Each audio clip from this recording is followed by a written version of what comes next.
Hello, good morning, जोहार। सुबह की खबरों के साथ मैं हूं मुकेश और आप देख रहे हैं झारखंड बुलेटिन। वक्त हो चला है झारखंड की ताज़ा खबरों से रूबरू होने का। इससे पहले हमारे यूट्यूब चैनल को सब्सक्राइब जरूर करें। कमेंट बॉक्स में अपना नाम और जिले का नाम जरूर लिखें। नाम लिखने वाले और नए सब्सक्राइबर के नाम की घोषणा प्रत्येक रविवार को कमेंट बॉक्स बुलेटिन में की जाएगी।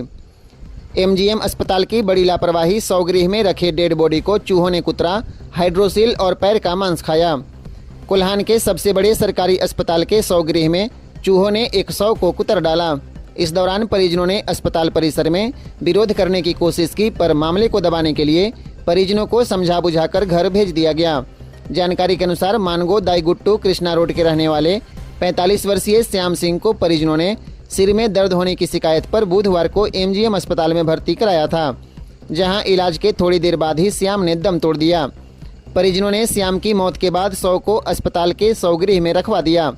फ्रीजर खाली नहीं होने के कारण 100 को बाहर ही रख दिया गया था। गुरुवार को जब वे 100 लेने पहुंचे तो पाया कि 100 को चूहों ने कुतर दिया है। चूहों ने 100 के बाएं पैर की उंगलियां और हाइड्रोसिल के मांस को खाया है। इधर सूचना पाकर अस्पताल अधीक्षक रविंद्र कुमार भी मौके पर पहुंचे और परिजनों को समझाकर घर भेज दिया। अस्पताल के 100 गृह में कुल 12 डीप फ्रीजर हैं, जिसमें से 7 फ्रीजर खराब पड़े हुए हैं। वहीं 5 फ्रीजर में 400 रखे हुए थे। इधर मामले को लेकर अस्पताल अधीक्षक रविंद्र कुमार ने पल्ला झाड़ते हुए कहा कि अस्पताल में 100 रखने की जगह नहीं है, इसलिए एसी चालू कर 100 को जमीन पर रखा गया था। उसमें घुसकर चूहों ने 100 को कुतर दिया है।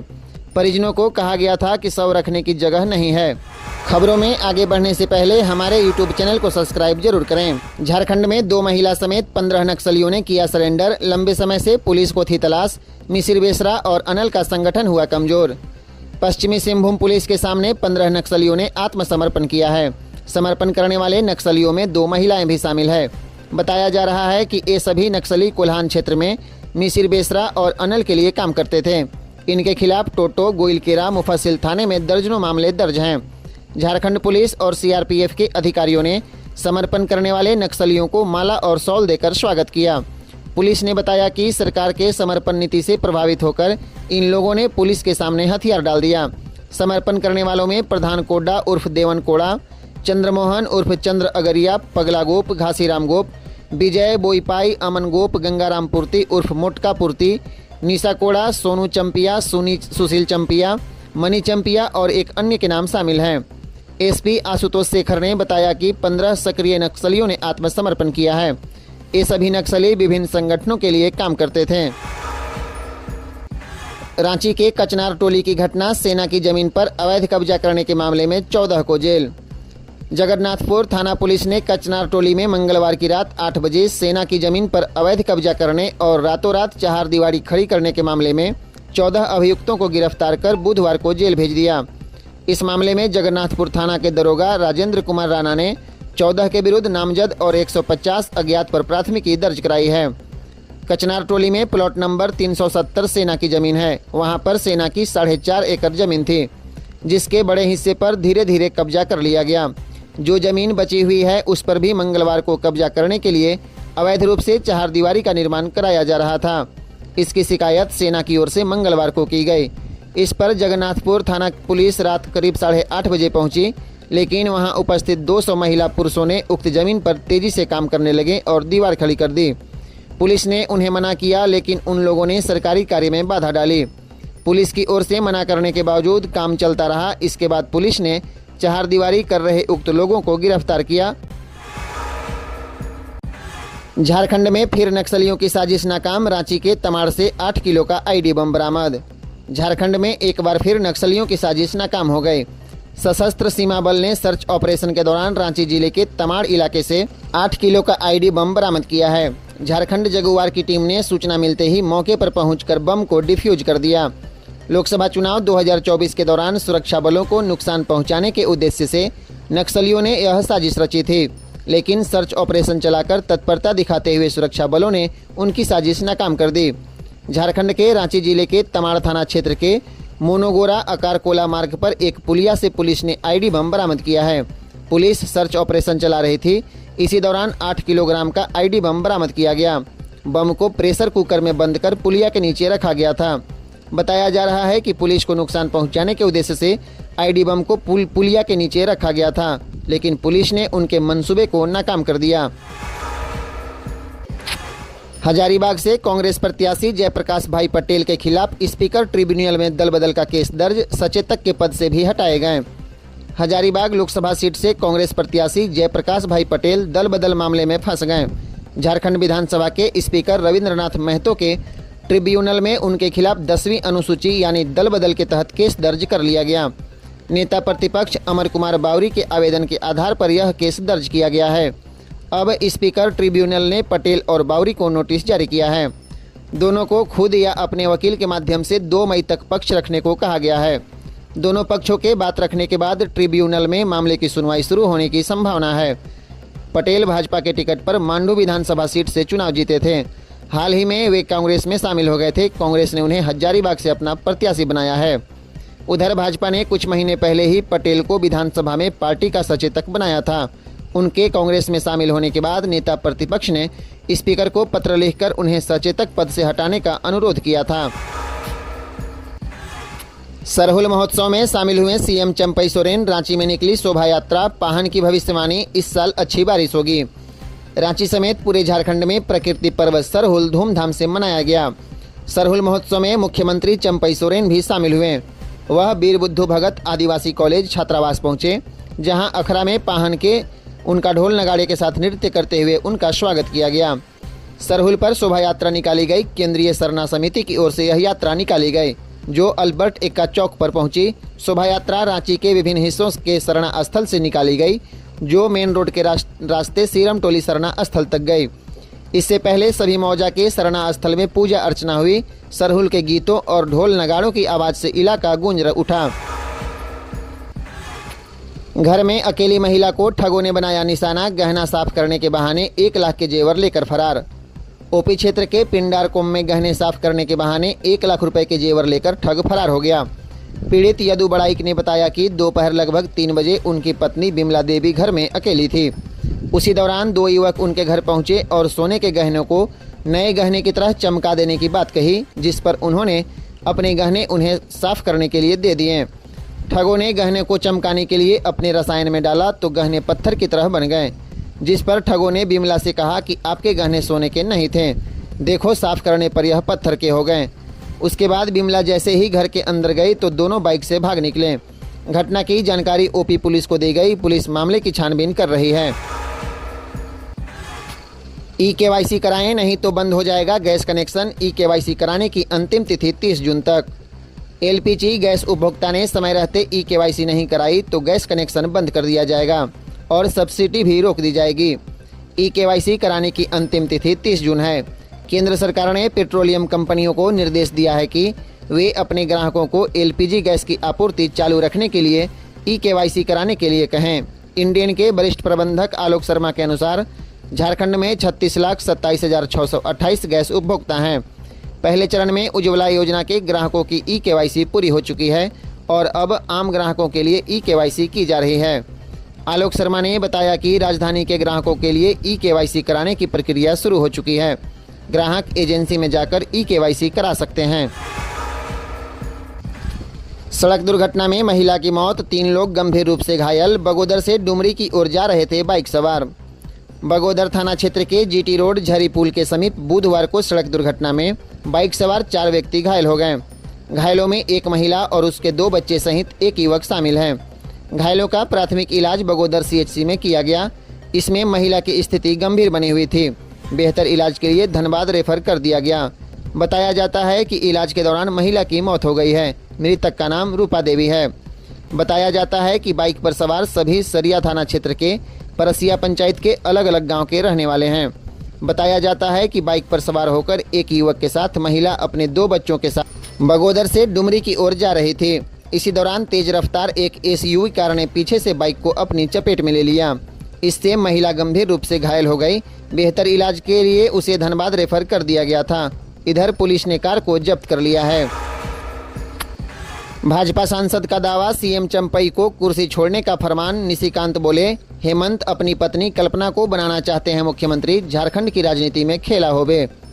झारखंड के गोड्डा से बीजेपी सांसद निशिकांत दुबे का दावा है कि जेल में बंद पूर्व मुख्यमंत्री हेमंत सोरेन ने चंपई सोरेन को सीएम की कुर्सी छोड़ने का फरमान जारी किया है। निशिकांत के मुताबिक हेमंत अब अपनी पत्नी कल्पना सोरेन को मुख्यमंत्री की कुर्सी पर बैठाना चाहते हैं। निशिकांत का कहना है कि यही वजह है कि सीएम चंपई सोरेन 2 दिन से ना सरकारी कार्यक्रमों में पहुंच रहे हैं और ना पार्टी के कार्यक्रम में शामिल हो रहे हैं। बीजेपी सांसद ने यह दावा सोशल मीडिया पर किया है। उन्होंने एक्स पर लिखा कि झारखंड की राजनीति में खेला होगा। पहले सीता सोरेन ने झारखंड मुक्ति मोर्चा छोड़ा, फिर लोबिन हेम्ब्रम ने राजमहल सीट से निर्दलीय चुनाव लड़ने की घोषणा की। चमरा लिंडा भी नाराज चल रहे हैं। ये सारे संकेत बता रहे हैं कि झारखंड की राजनीति में सब कुछ ठीक नहीं है। हालांकि निशिकांत की इस ट्वीट पर झारखंड मुक्ति मोर्चा या उसकी सहयोगी पार्टियों का किसी तरह की कोई प्रतिक्रिया अब तक नहीं आई है।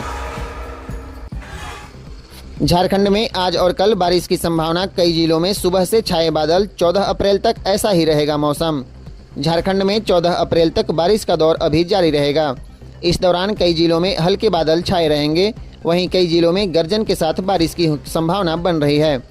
कुछ स्थानों पर सामान्य से तेज गति से हवा चल सकती है। आज और कल भी राज्य के दक्षिणी और मध्य भागों में हल्की बारिश की संभावना है।